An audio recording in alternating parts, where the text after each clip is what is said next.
seolah saya adalah penjahat terbesar sepanjang sejarah manusia. Ternyata saya diperalat, saya dibohongi dan disia-siakan. Kejujuran yang saya sampaikan tidak dihargai.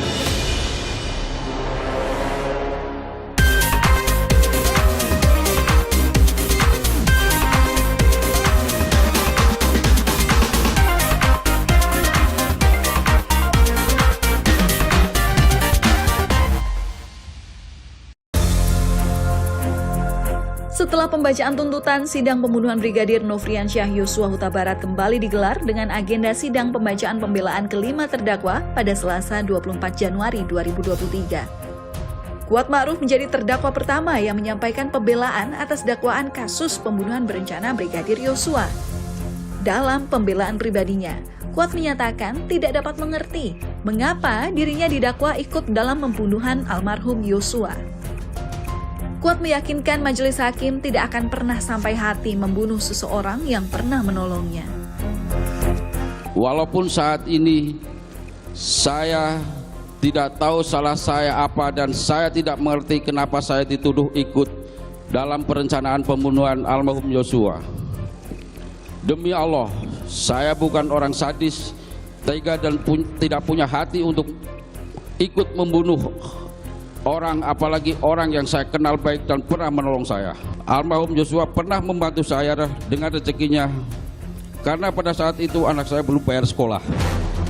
Penasihat hukum Kuat Ma'ruf memperkuat pernyataan Kuat bahwa supir sekaligus ART Ferdi Sambo itu tidak turut serta dalam perencanaan pembunuhan Brigadir Yosua. Fakta persidangan secara jelas membuktikan bahwa tidak pernah ada komunikasi antara saksi Ferdi Sambo dan terdakwa lainnya sejak dari Magelang sampai ke Rumah Saguling. Jikalau komunikasi saja tidak ada, bagaimana mungkin pula ada meeting of mind alias kesamaan kehendak untuk merencanakan pembunuhan. Tim penasihat hukum Kuat Ma'ruf memohon kepada majelis hakim untuk membebaskan Kuat dari tuntutan jaksa penuntut umum dalam perkara pembunuhan berencana Brigadir Yosua. Terdakwa berikutnya, Ricky Rizal, juga membacakan nota pembelaan atau pleidoy pada hari yang sama.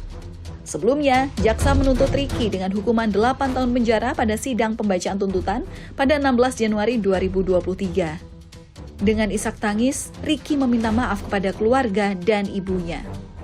Kepada ibu, istri, putri-putri saya,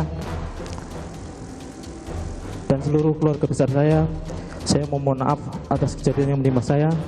Pasti ada dampak yang kalian terima, baik secara langsung maupun tidak langsung. Penasihat hukum Ricky Rizal melakukan pembelaan bahwa kliennya tidak dapat dituntut dalam perkara perencanaan pembunuhan karena fakta persidangan membuktikan Ricky tidak mengetahui adanya perencanaan pembunuhan almarhum Yosua. Kesimpulan bahwa tuntutan jaksa penuntut umum yang menyatakan terdakwa Ricky Rizal Wibowo dianggap berbohong ketika tidak melihat peristiwa penembakan oleh saksi Ferdi Sambo kepada korban Yosua almarhum hanyalah asumsi dari jaksa penuntut umum. Tersangka utama, mantan Kadif Propam Polri Ferdi Sambo, juga membacakan nota pembelaan atas tuntutan penjara seumur hidup yang disampaikan jaksa penuntut umum pekan lalu. Sambo memberi judul nota pembelaan pribadinya, Setitik Harapan dalam Ruang Pengadilan. Nota pembelaan ini awalnya hendak saya beri judul pembelaan yang sia-sia, karena di tengah hinaan, caci maki, olok-olok serta tekanan luar biasa dari semua pihak terhadap saya dan keluarga dalam menjalani pemeriksaan dan persidangan perkara ini, acap kali membawa saya dalam keputusasaan dan rasa frustasi. Sambo pun menyampaikan keresahan dengan berbagai tuduhan yang menimpa diri dan keluarganya selama menjalani pemeriksaan dan persidangan pembunuhan Brigadir Yosua.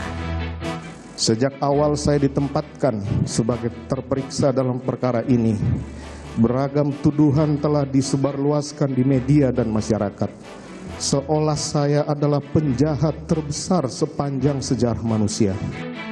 Penasihat hukum Ferdi Sambo mengatakan, kliennya tak dapat dituntut merencanakan tindakan pembunuhan terhadap ajudannya Brigadir Yosua.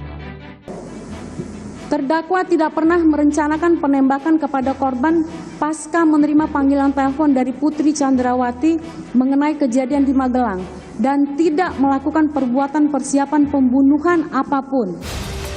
Sehari kemudian, pada 25 Januari 2023, istri Verdi Sambo, Putri Chandrawati, mendapat giliran membacakan nota pembelaan. Bagi Putri, keterlibatannya dalam pembunuhan berencana almarhum Yosua tidak dapat dibuktikan. Bahkan, Putri tetap pada pengakuannya bahwa dirinya adalah korban pelecehan seksual. Saya mengalami kekerasan seksual dan dianiaya oleh orang yang selalu kami percayakan dengan sangat baik, yang kami anggap keluarga. Sejalan dengan Putri, penasihat hukum istri Verdi Sambo membacakan pembelaan senada dengan kliennya. Penasihat hukum Putri memohon kepada majelis hakim untuk membebaskan kliennya dari tuntutan jaksa penuntut umum. Membebaskan terdakwa Putri Chandrawati dari segala dakwaan atau verkapte frisprak atau setidak-tidaknya dinyatakan lepas dari segala tuntutan. Richard Eliezer Pudihang Lumiu mendapat giliran membacakan nota pembelaannya setelah Putri Chandrawati pada 25 Januari 2023. Richard konsisten mengakui perbuatannya. Namun ia menyatakan tindakannya semata-mata dilakukan atas perintah Sambo, sang jenderal atasannya, yang tak mungkin ditolak. Ternyata saya diperalat, saya dibohongi dan disia-siakan. Bahkan kejujuran yang saya sampaikan tidak dihargai. Malahan saya dimusuhi.